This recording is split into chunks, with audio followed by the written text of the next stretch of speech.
Welcome to the Linguistics Show, where we talk about life, love, and everything else. There's always something to talk about with this couple, so you never know what may come out of their mouth.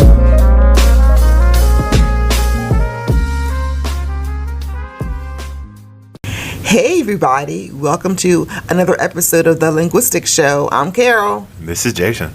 Lecture, all the black kids, the first day, they were all on the bottom left of the giant lecture hall. From that point on, we were all at the top right. Remember the top right a little bit too. Yeah, that's... But that wasn't the first day, was it? The first day, everyone was on the bottom left. Right, exactly. So we're talking about the... Okay. But the first day of any lecture class is just the syllabus. He literally just gives you the syllabus. You write down a couple of notes of what your homework is going to be, and then that's that. Everyone knows the first day of a regular lecture class is literally useless, especially at like the 100 levels. I was a freshman. I didn't know. I was trying to be a good student. You were a second semester freshman. You should have learned from the first semester.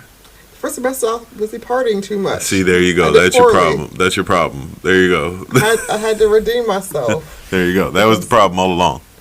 I was letting loose. You were letting loose. Yes. And my grades were not good. That must be a Charles County saying. That's what everybody's saying. You were letting loose.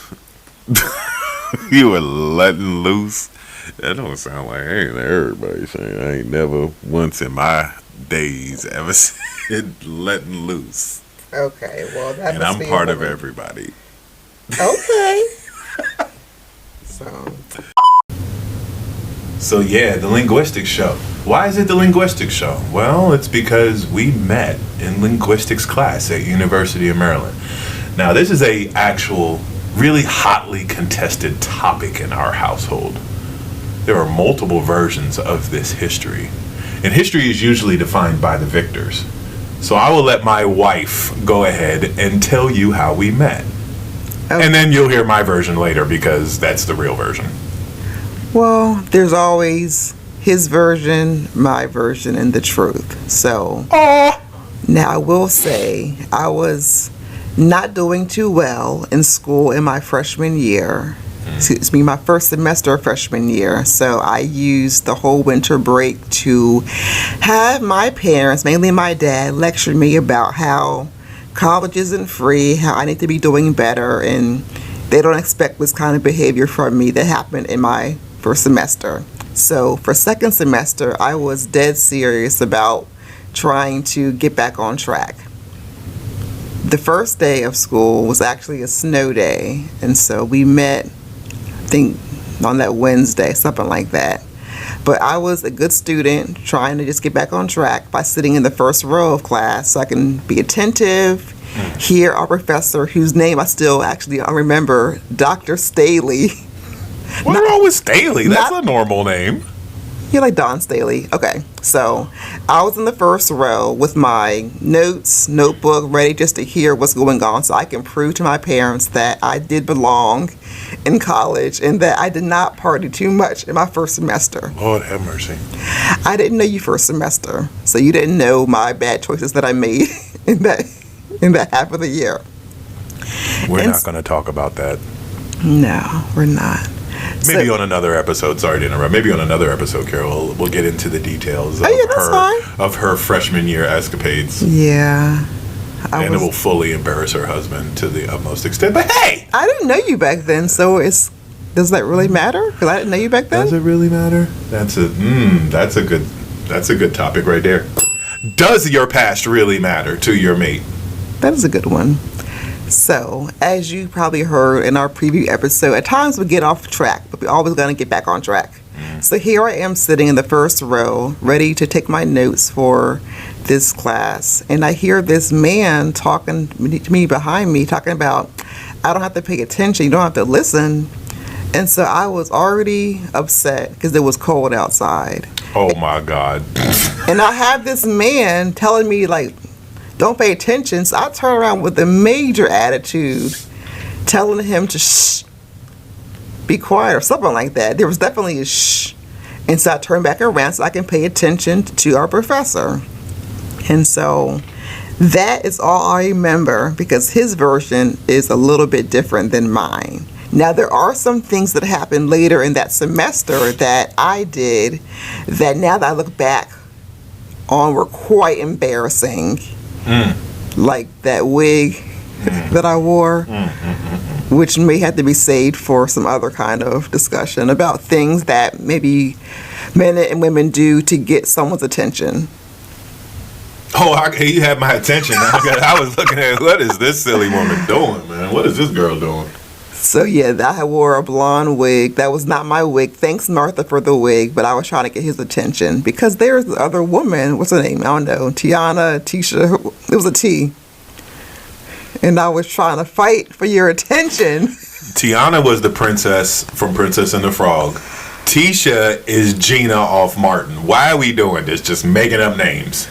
That's what I do. I make up names, but I have the right first letter. Did you? I don't remember. I don't remember Shorty name. It was a T. Okay. My bad. If I see her now, I'll recognize her. OMG. Beef. What's beef? There's beef in the streets.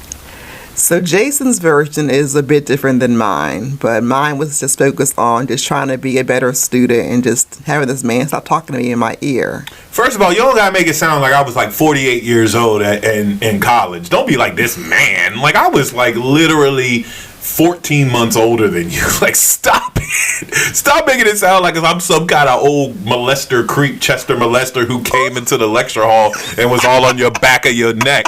I was just trying to explain that as you were on the back of my neck telling me don't pay attention. I was not saying don't pay attention. I was saying you don't have to try so hard on day one when the professor of 260 students is only worried about passing out a daggone syllabus today. Come on. Like, that's what I was saying to you. He's only passing out a syllabus. This is day one. I guarantee you there's no more work. We have 6,800 more days left this semester. What is your version of how we met? What is my version? I definitely remember coming to class and sitting amongst all the other black kids. And of course, me being a grown man at that point, or at least someone who's experienced with college, I came into the lecture class knowing that the first day was useless. All I need is my daggone syllabus. Give me the piece of paper. Let me know what my syllabus is, or know what to do for the rest of the semester. And so I just sat amongst all the black kids, and especially because I just transferred from a really, really white school where there was like 35, 40 of us to now University of Maryland, where the percentage was probably the same.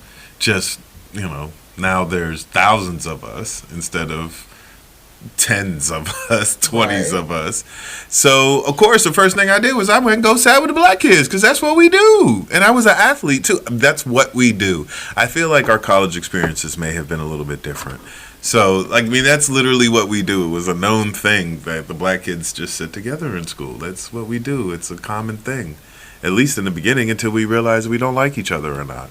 Yeah, that's a good point. And so, that's how it always is. It's like when I ride the metro to work, and then we're on the train, and I see a bravo, and we give him the head nod, like, what's up? So get the head nod. It's a sign of respect. I saw another brother get on the train.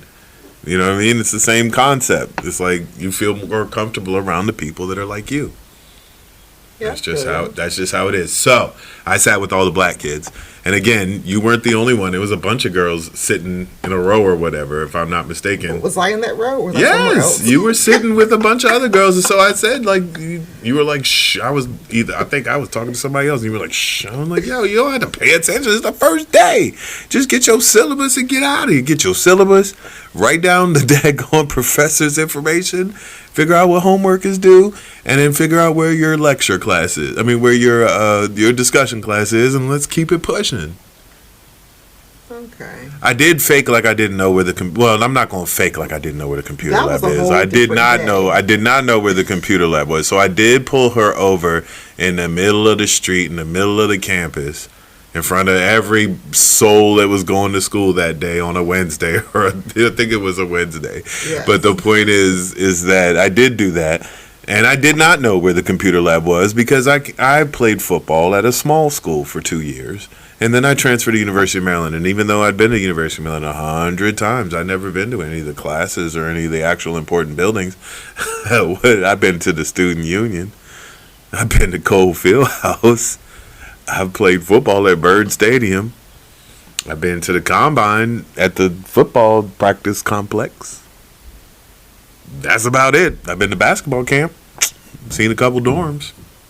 That's about it. So I don't know where the dang computer lab is. So I gotta go to the computer lab. It was important. And so I seen Karal. I was like, hey, there you go, the girl from linguistics. Hey. And so this man, yes, he did stop me in the crosswalk, and I'm thinking that's real cocky. Like, this is not safe. Talk about it's cocky. Little does she know that that's not my personality whatsoever. I didn't know that. Little does she know that I was not being cocky. I was legitimately trying to figure out where the computer lab was, but I figured I'd get her phone number anyway. We could have talked on the sidewalk. I figured I'd get her phone number anyway. And it worked. Okay, with the sound effects. I figured I'd get her phone number anyway. So he's talking about 2 different days in the same week. That is 2 days in the same week. So there was, because obviously class starts on Monday, so it's a Monday, Wednesday, Friday class. And so, yes, that was Wednesday when I did stop her in the crosswalk because I was trying to figure out where the computer lab was. That is true. Now, and so it was also early in the semester, and all the fellas know that early in the semester you got to make your moves early in the semester. You can't wait till like week 3 or 4 or 5 or 6 because at that point everybody already shows up. So you got to make moves early in the semester. And so yes, I did get her number in the middle of the crosswalk in the middle of the street, holding up big traffic. So if you were late for class that day because you were riding on that bus that's going down the hill, I'm sorry. It was a necessary evil. It had to be done. But I did find out where the computer lab was. I did get Carol's phone number. And then, yes, I called her and we set up to study together. And she was my lab partner. And, yes, I did all the work in our projects. And we got good grades because, obviously, it's linguistics, like, what was it, 100? It or was 101. 101. So, clearly, again, as a junior, I was basically like, yo, this is a participation grade. Just show up and do your homework, and we're going to get A's. So Carol was hella studying hard and trying to take it dumb serious, and I was trying to explain to her, just do your homework, show up to class, do the quizzes, we'll be fine.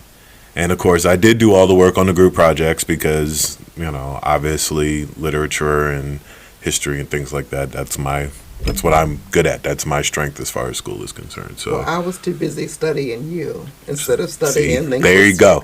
And there you go. There you go. So that's how he tells how we met. That's how I tell how we met. And so I agree with pretty much everything, but I still have this one memory of me being like in the first or second row of the lecture hall in Marie Mount Hall, and you talking about don't pay attention because it's the easy A. I just said that, but I was right though. Yeah, you were right. It was the easy A. And so we met in linguistics. And then we had our discussion instructor, Yoshi. Yoshi was a cool dude, man. Yoshi was cool. Yoshi was ahead of his time.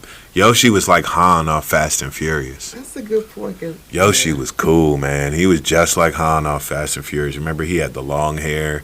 He used to always wear like cool blazers with sneakers. Like Yoshi was a cool dude. Yoshi had swag before swag was out like that, like low key.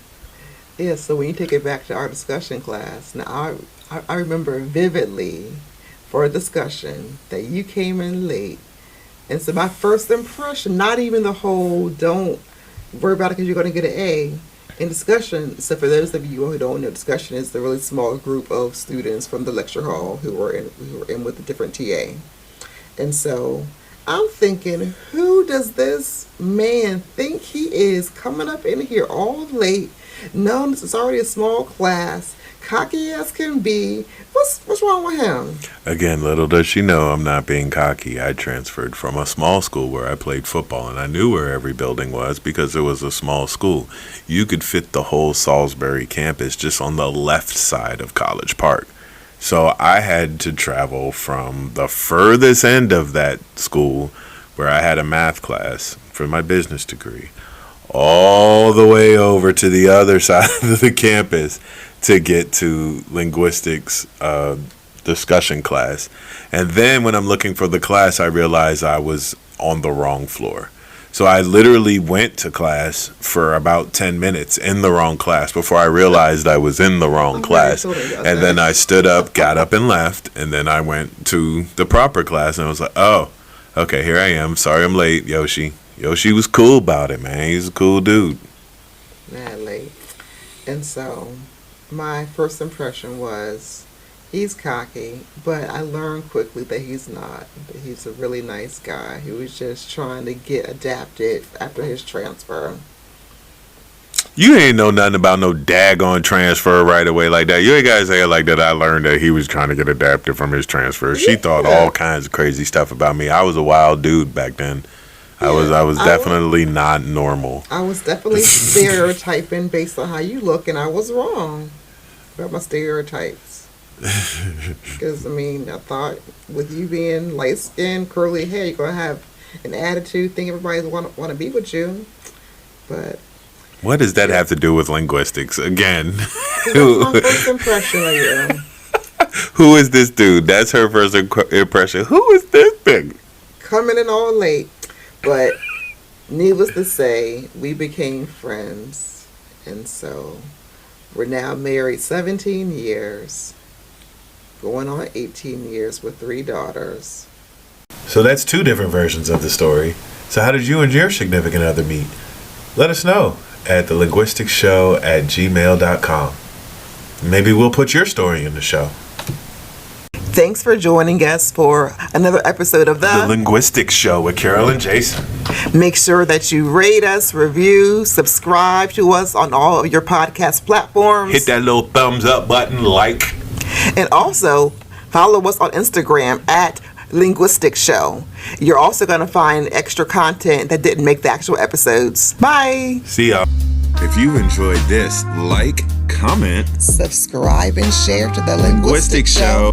This has been an Ashangali Enterprises production. Co-produced by Naomi. Music by Brassville.